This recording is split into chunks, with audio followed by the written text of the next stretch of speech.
एक बार की बात है, एक राजा था जो बहुत आलसी था। वह न तो अपने राज्य के बारे में सोचता था और न ही उसके कल्याण के लिए कुछ करता था। उसकी दिनचर्या में सिर्फ 3 चीजें शामिल थीं: खाना, सोना और आराम करना। उसके आलस्य के कारण उसके राज्य के लोग दुखी थे।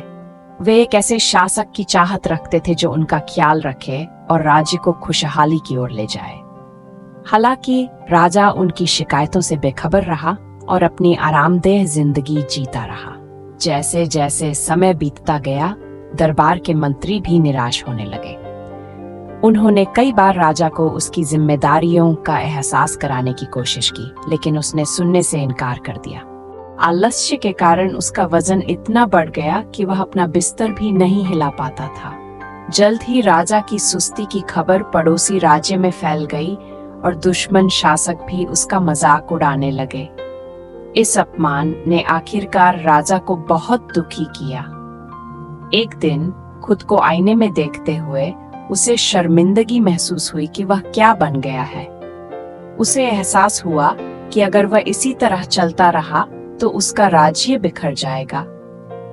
उसे बदलने की जरूरत थी, फिर से सक्रिय और फिट होने की। समाधान खोजने के लिए दृढ़ संकल्पित होकर उसने पूरे राज्य में घोषणा की, जो कोई भी मेरी फिटनेस और ताकत वापस पाने में मदद करेगा, उसे एक बड़ा इनाम मिलेगा। यह सुनकर राज्य के सबसे अच्छे चिकित्सक और वैद्य महल में पहुंचे। उन्होंने राजा के लिए कई तरह की जड़ी बूटी वाली दवाइयां और टॉनिक तैयार किए और वादा किया कि वे उनका वजन कम करने में मदद करेंगे। हालांकि उन्हें खाने के बावजूद उनकी हालत बिगड़ती गई। उनका वजन कम होने के बजाय बढ़ता ही रहा। एक दिन राज्य में एक बूढ़ा ऋषि आया। उसने राजा की दुर्दशा के बारे में सुना और महल के पहरेदारों के पास गया। उसने आत्मविश्वास से कहा, मेरे पास एक खास उपाय है, लेकिन राजा को खुद मेरे पास आना होगा। मैं शाही दरबारों में नहीं जाता और यह उपाय तभी काम करेगा जब मैं इसे खुद उन्हें दूंगा। जब पहरेदारों ने ऋषि का संदेश राजा को सुनाया तो वह बहुत खुश हुआ। आखिरकार किसी के पास एक उपाय था, लेकिन जब उसे पता चला कि उसे स्वयं ऋषि के पास जाना होगा तो वह क्रोधित हो गया। ये क्या बकवास है? वह भड़क उठा। मैं बिस्तर से उठ भी नहीं सकता।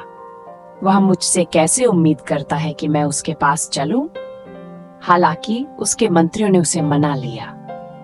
महामहिम, यह आपका आखिरी मौका हो सकता है। कम से कम कोशिश तो करो, उन्होंने विनती की। ये महसूस करते हुए कि उनके पास कोई और विकल्प नहीं था, राजा ने अनिच्छा से खुद को बैठने के लिए मजबूर किया। अपने सैनिकों की मदद से उन्होंने कुछ छोटे कदम उठाए। हालांकि ये बेहद कठिन था, फिर भी उन्होंने दृढ़ता दिखाई और धीरे धीरे ऋषि की विनम्र कुटिया की ओर अपना रास्ता बनाया। वहां पहुंचने पर राजा को बताया गया कि ऋषि चले गए हैं। अगले दिन एक बार फिर संघर्ष करते हुए वह ऋषि की कुटिया तक चला गया। ये कई दिनों तक चलता रहा और हर बार ऋषि ने बहाना बनाकर उसे अगले दिन वापस आने के लिए कहा। अनजाने में राजा हर दिन अधिक से अधिक चलता जा रहा था। 1 महीने के बाद ऋषि ने आखिरकार राजा को सादा पानी का एक प्याला दिया। उन्होंने उस पर कुछ प्रार्थनाएं की और उसे देते हुए कहा कि इसे पी लो और तुम ठीक हो जाओगे। राजा ने उत्सुकता से पानी पिया, फिर पूछा, इस चमत्कारी उपाय को क्या कहा जाता है? इसे कैसे तैयार किया जाता है? मेरे शाही चिकित्सकों को इसे बनाना सीखना चाहिए। ऋषि मुस्कुराए और बोले, महाराज, ये कोई विशेष औषधि नहीं है, ये तो बस साधारण जल है। फिर क्या? मेरा वजन कैसे कम हुआ? ऋषि हंसे और बोले, तुम कभी किसी जादुई उपाय से ठीक नहीं हुए, तुमने खुद को ठीक किया है। पिछले 1 महीने से तुम हर दिन मेरी कुटिया तक चलकर आए हो। तुम्हारे प्रयासों, दृढ़ता और दृढ़ संकल्प ने तुम्हें फिर से स्वस्थ बना दिया है। कोई शॉर्टकट नहीं था, केवल कड़ी मेहनत थी। राजा अवाक रह गया। उसे एहसास हुआ कि वह कितना मूर्ख था, एक आसान समाधान की प्रतीक्षा कर रहा था, जबकि उसे केवल प्रयास और निरंतरता की आवश्यकता थी। उस दिन से उसने अपने जीवन और अपने राज्य की जिम्मेदारी संभाली, एक बुद्धिमान और सक्रिय शासक बन गया। यह कहानी हमें सिखाती है कि सफलता या आत्म सुधार के लिए कोई शॉर्टकट नहीं है।